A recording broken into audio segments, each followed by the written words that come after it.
Hey everyone, Sean back here again with the Vanquish VS410 build. Today I'm going to be doing the shocks and the links. I know the instruction manual actually shows you doing the shocks, but the shocks actually come pre-built. So let's open them up and get a look at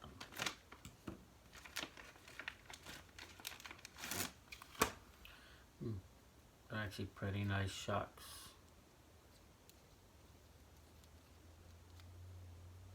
Come a nice bladder on top. They're all pre-built inside.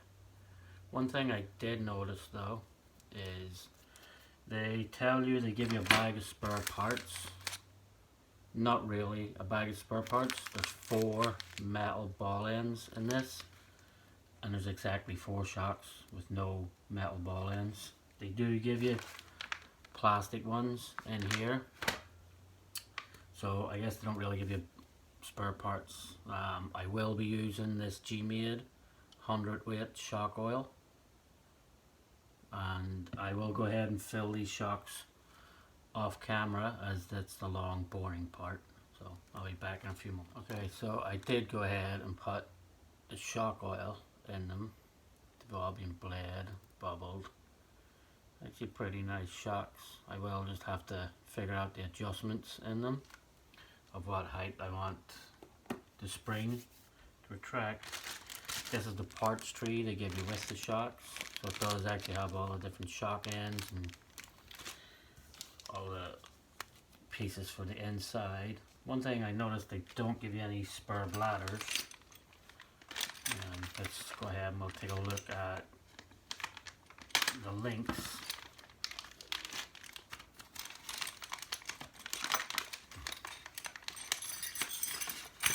Oh, these are actually really nice and heavy. Wow.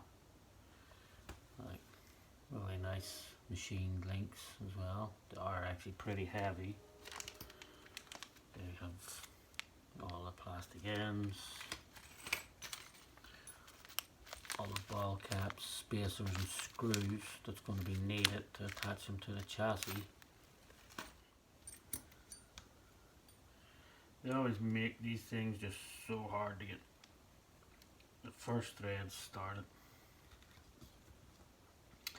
I know there is a thing out there that you can buy to actually make this a lot easier, but I don't have it, so this is my way of doing it.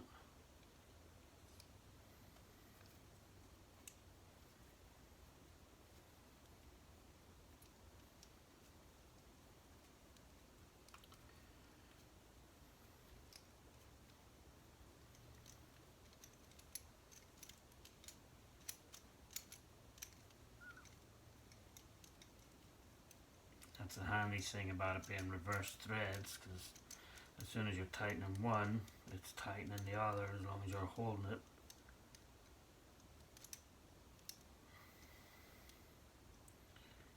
You gotta make sure you line the 2 of them up right at the end.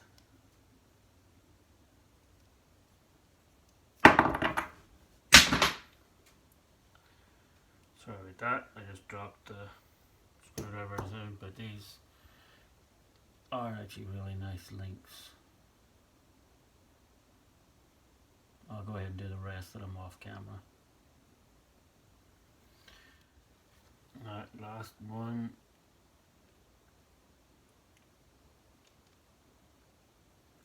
Of course it's going to be the awkward one.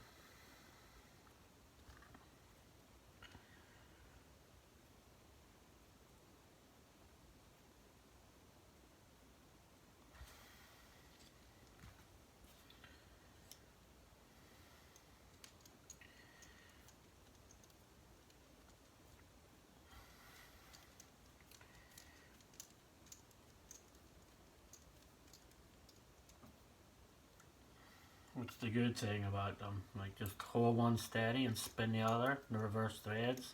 Actually, lock them both in. It's actually pretty simple enough.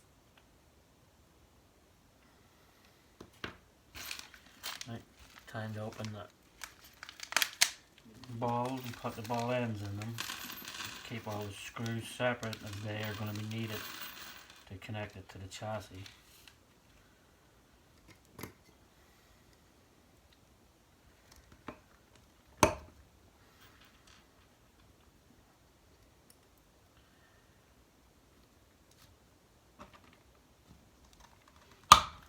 So I will go ahead and pop the rest of these in off camera, and I'll be back in a moment. So something really crazy. The spare bag, I thought they give you the 4 ball ends for the shocks, are actually too big of ball ends. They don't fit in the shocks. Like these are way too big for the shock. They don't fit.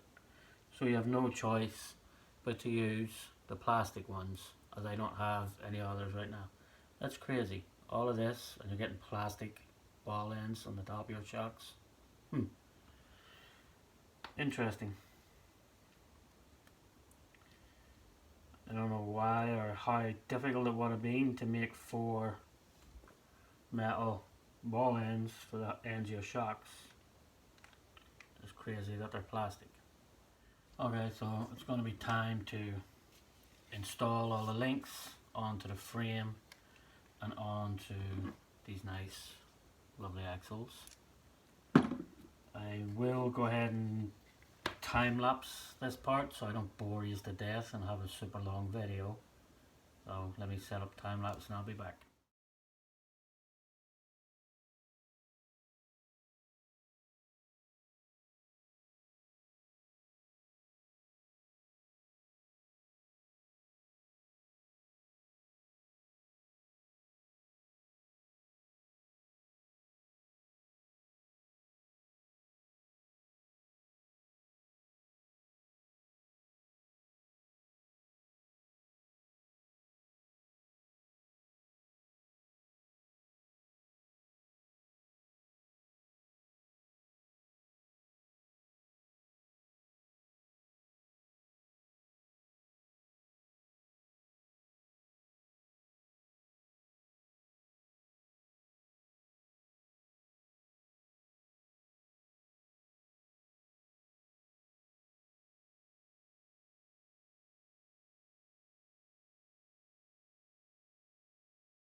Alright everyone, that's bags E and F done, completed.